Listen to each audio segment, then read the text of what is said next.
Hello, patron, and welcome back to my life. It's Writer Wednesday, the day that I give my tips and advice on the art and the business of writing and can tell you how I do what I do as an indie author. Today I want to talk about something that I foresee happening in the future of indie publishing and indie authors and how we can maybe avoid it. So I mentioned before how I'm going to be putting together a nonfiction book this year about how I launch my books, but what I haven't talked about before is how that book is essentially kind of just a vehicle to make a point or make a communication to the indie author community, which is exactly what I'm going to give you now in this video. Indie authors, by and large, do not realize that they are in a very dangerous place right now, that it is getting more dangerous as time goes on, and that we need to do better if we want to stave off what I think is definitely coming. This danger isn't real physical danger, it's danger to careers. And it doesn't come from traditional publishing or anything, at least not directly. What it comes from is the indie author and indie publishing's tendency to base everything on sales and business and,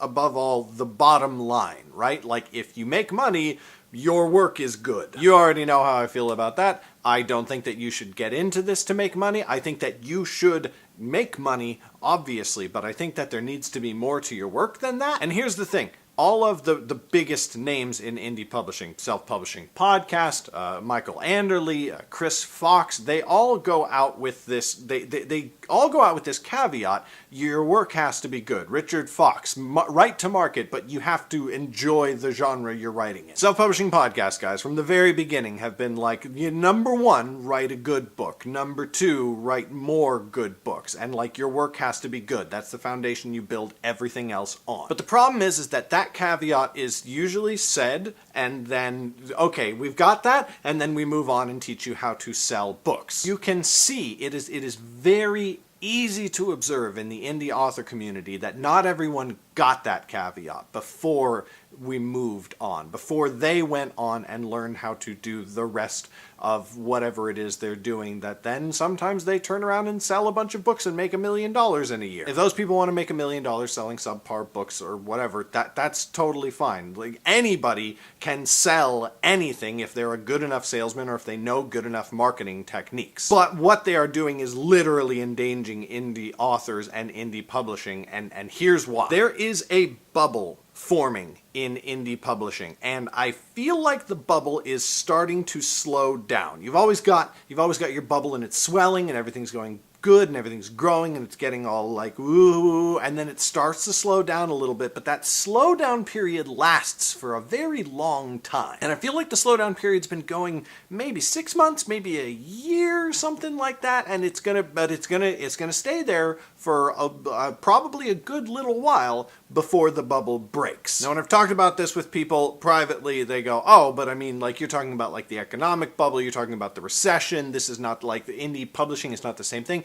It's an art form, it's an artistic industry. You just can't really compare the two things. Except that artistic industries have had bubbles, and bubbles have burst, and they have almost destroyed those industries completely. Anybody who's familiar with video games probably knows the story of Atari and the video game E.T. Yes, that E.T., the extraterrestrial. So E.T., a lot of people call it the worst video game ever made because it killed Atari, and it almost killed the entire video game industry. It was such a big disaster that Atari never fully recovered, and video games just in general kind of died for years until the companies finally got back on their feet and Nintendo came out and started, like, making good stuff again and everything like that. But E.T., that one video game, was not the thing that killed the industry. It was the catalyst. It was the big incident. But before that, what was happening was a video game industry was just turning out same old schlock over and over again and figuring out how to produce the minimum viable product that they needed to produce in order to turn around and sell it to an audience to make money. If that sounds familiar, it might be because that's what a lot of indie authors seem to be doing. When I hear people say the words minimum viable product, I just get a little heart attack, just woo. And I don't think these people are ill-intentioned. I don't think that they're just in it to make a quick buck. I think that they like the idea of being a writer and being a best-selling writer and making a living as a writer. It's very prestigious. Oh, yes, I make a living as a writer, but I don't think that the consequences are being fully thought through. That idea of produce the minimum thing that you need in order to get the sale, in order to have it look like a product that you can then turn around and sell people. That is the basis of all internet marketing. It is the basis of the recession and the housing bubble crash and everything like that. It's why the movie industry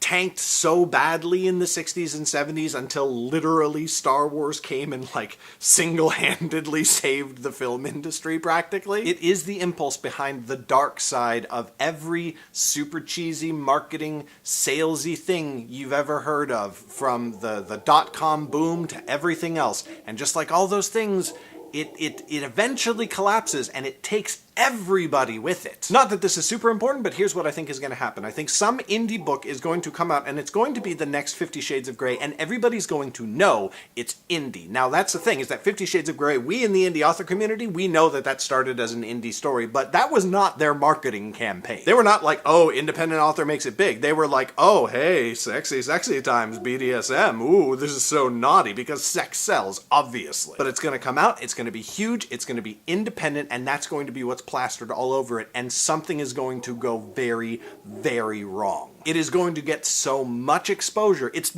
going to be the BookBub effect times 100. You know, when you get a BookBub, you're going to see tons of new readers you've never heard of before, and they're going to leave you more one-star reviews than you've ever had in your life because they don't know you. So somebody's going to come out there and they're going to put out their big independent bestseller, and it's going to hit #1 on the New York Times list, and everybody's going to trash it. And that's when things like traditional media will jump in and just dogpile whatever book this is. And it's not even just going to be because it's a bad book. It's probably going to be something like 50 Shades of Grey, where it's problematic, where there is abuse or sexual abuse, or just it's another story of like a straight white man, etc., etc. And then traditional publishers, who are the worst at this, are going to have the opportunity to step in and say, ah, see, this is what happens when you let indie people just do whatever the heck they want. That's why you need publishers. That's why readers should always make sure they're buying from a traditional publisher, because we make sure crap like that doesn't happen. That's how I think it's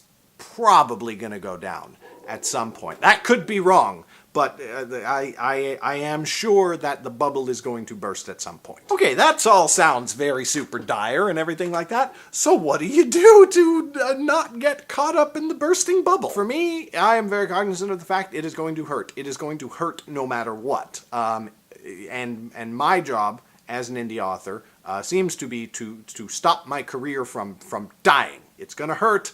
I just don't want to die. And the way that you do that is that you strive for quality, right? We have got to strive for quality that is equal to or better than traditional publishers. We cannot go with the thing that way too many indie authors say, and it's like, yes, my books have typos. You can find typos in traditionally published books as well. Yes, I found one typo in The Ocean at the End of the Lane by Neil Gaiman. One typo. That does not mean I can just start putting out my books with no editing whatsoever, riddled with typos and errors and just like, oh man, you can't do that. That's like discovering that the meat processing industry has like, I don't know, like 1% rat meat in all of the meat that it puts out or whatever. So deciding that you're just going to go and hunt rats and eat them for a living and being surprised when you die of the bubonic plague. But not only striving for that quality, but making that part of your brand, right? Like making that part of what you do.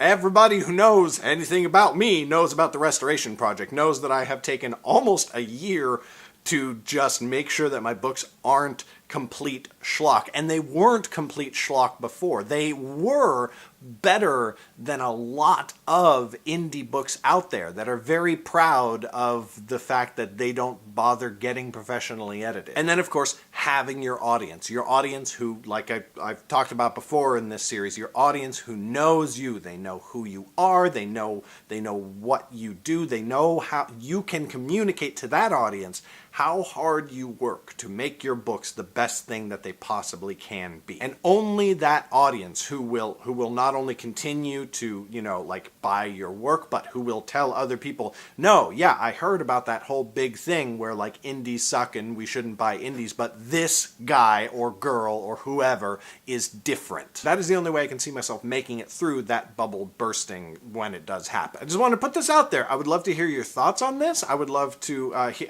anything you have to say about it. Let me know. If you have questions, if you think I'm totally off the wall, go ahead and let me know. But I really do think that indies need to we need to be careful. We cannot be proud of being mediocre writers and not striving to constantly improve our craft. I know that being proudly mediocre and not good at your job is very successful in today's society, particularly today's politics.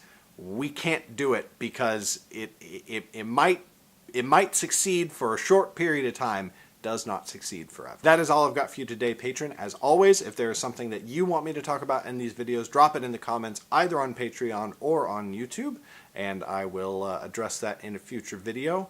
I know today's video is maybe a little bit ranty, and I apologize for that. It's been weighing on my mind a lot. I've been compiling how I'm going to address this when I address it in the book that I'm going to be putting out hopefully later this year.